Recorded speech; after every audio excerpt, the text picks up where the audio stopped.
Thanks very much, Catherine and David, and I'm very happy to be here. Um, had a number of inquiries about the weather and the flight, but everything was fine, so it's great to be in Toronto.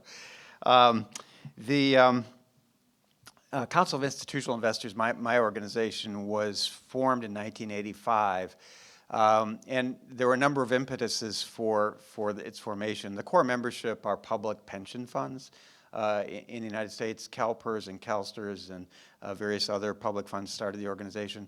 I was telling David that I think the immediate thing that people were really upset about was something called green mail at the time, where activist shareholders were holding up companies to get payoffs at premium stock price, which just infuriated the investors. But several said, look, there's no one speaking for long-term investors. One of the issues that also led to CII being formed was actually dual-class stock.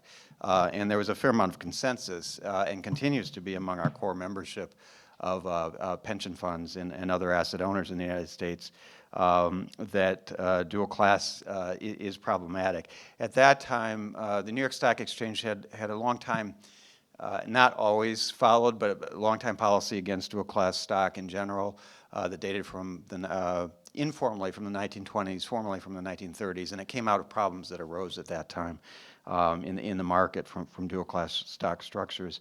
They were getting much intensified competition from NASDAQ and from the American Stock Exchange.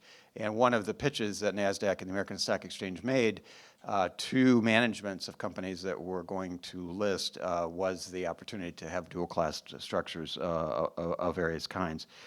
So that's been a key concern all along for CII.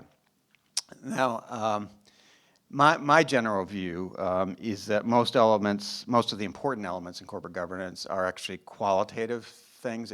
Corporate governance doesn't reduce all that well to mechanical measures, but there would be maybe some differences with some of my members on that. But I think I would agree with our membership that there are certain principles that are foundational for good corporate governance at public companies. They include good disclosure. Now, obviously, you can get into a lot of discussions about what exactly that entails, but the principle of good disclosure to investors. It includes shareholder right to elect directors, and it really includes one share, one vote, so that investors have the ability to have their voice heard in proportion to their ownership, and have the power, obviously depending on a lot of other structures, but the power to correct things when things have gone awry. Now, in the United States recently, the most forceful arguments for dual-class stock structures, and I don't know what David's going to say. We haven't really talked it through. So I doubt, this is probably not his line, but so I can be knocking down a straw man here. But the argument has been that you want to have founders unfettered by shareholders, that you want to have the ability of founders to continue to pursue their vision. And we've seen in some sectors founders having a great deal of bargaining power in recent years vis-a-vis investors, even at privately held firms, even before they go public. But in fact, it is not typical at most private companies for the investors to be disempowered. I think investors at private companies tend to play a pretty important role in most cases. There have been some, actually, within the private company context, and there's a whole variety of experience, both at public companies and private companies, with these types of issues. But we can't just presume as a matter of first principles that all founders will do a great job. We've seen some disastrous results in private company context with special voting rights for the insiders, certainly at Theranos in the United States, at Uber, with Travis Kalanick at WeWork last year, and arguably before that. So I think some champions of dual-class stock are a little bit starry-eyed with the vision of the founders. The founders and entrepreneurs are very important for their driving visions, but they can also make mistakes. They can be blinded to their limitations. And in that sense, the compromise of voting rights is very troublesome. Now, we had done actually something we did with BlackRock a year or so ago. at a NASDAQ committee hearing. We had a whole list, and I didn't bring it with me, of disasters from out of dual-class stock structures. But there are various ways that it comes back to haunt companies at times. You can talk about more scandalous situations, which perhaps Conrad Black might come to mind. You can talk about taking advantage of position, which Frank Stronach and Magna maybe come to mind. You can talk about, particularly with structures that have no sort of sunset, the Sumner Redstone sort of situation with Viacom and CBS, which has been a huge destroyer of value. Sumner Redstone, by the way, he formed Viacom, or he gained control of Viacom in 1990 and organized it in the way it is. I worked at TI-CREF, which is the university pension system in the United States, later in the 90s. I had the opportunity to meet him on one occasion. You know, our investors thought quite a lot of him, and I understand that. I understand why they were investing in him. But eventually it came back to haunt the company as he aged. Questions about his mental competence really came to the fore. There's a lot of struggle over control of the company. And whatever entrepreneurial vision he had earlier, satisfying a mental competency test in court isn't really not sufficient, I don't think. So there are a lot of different ways that this comes back to haunt companies. At the same time, we have seen public companies in the U.S. and elsewhere that actually do quite well in accessing capital. And capital, as I think, is more patient than folks give it credit for.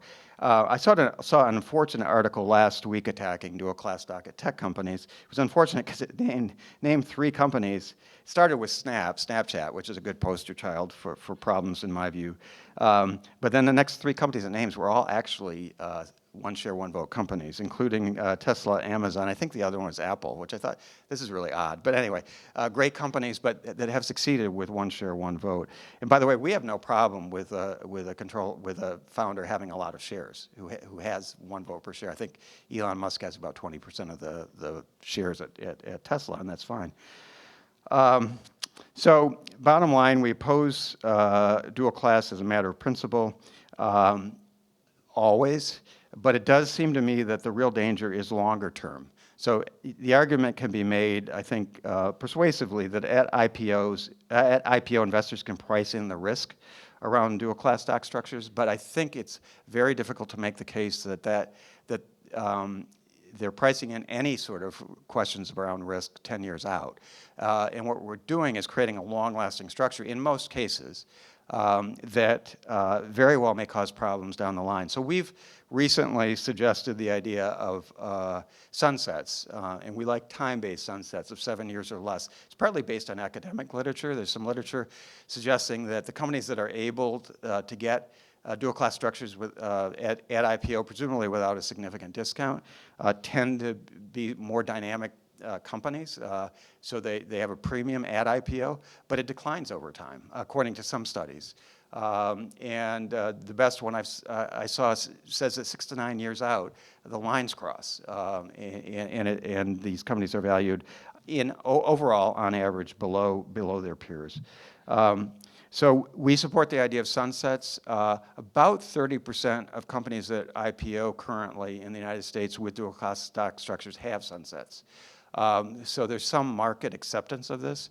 We've suggested the idea, although no company in the United States has adopted this, I don't know if anyone has elsewhere, that you could have a sunset with a renewable feature where shareholders voting on a one share, one vote basis, normally it would be by class, a majority of each class of shares, could extend that structure. I think in 2011, Google went public in 2004, 2011. I'm guessing shareholders would have given it another 7 years if there was a 7-year sunset. Facebook went public in 2012. I'm guessing shareholders would not have given another 7 years if they were voting on this last year. So I think that would be an interesting idea to pursue. So I think I may leave it there. I've got a few more points, but I'm going to let David talk, and then we'll go back and forth. Thank you very much. Okay.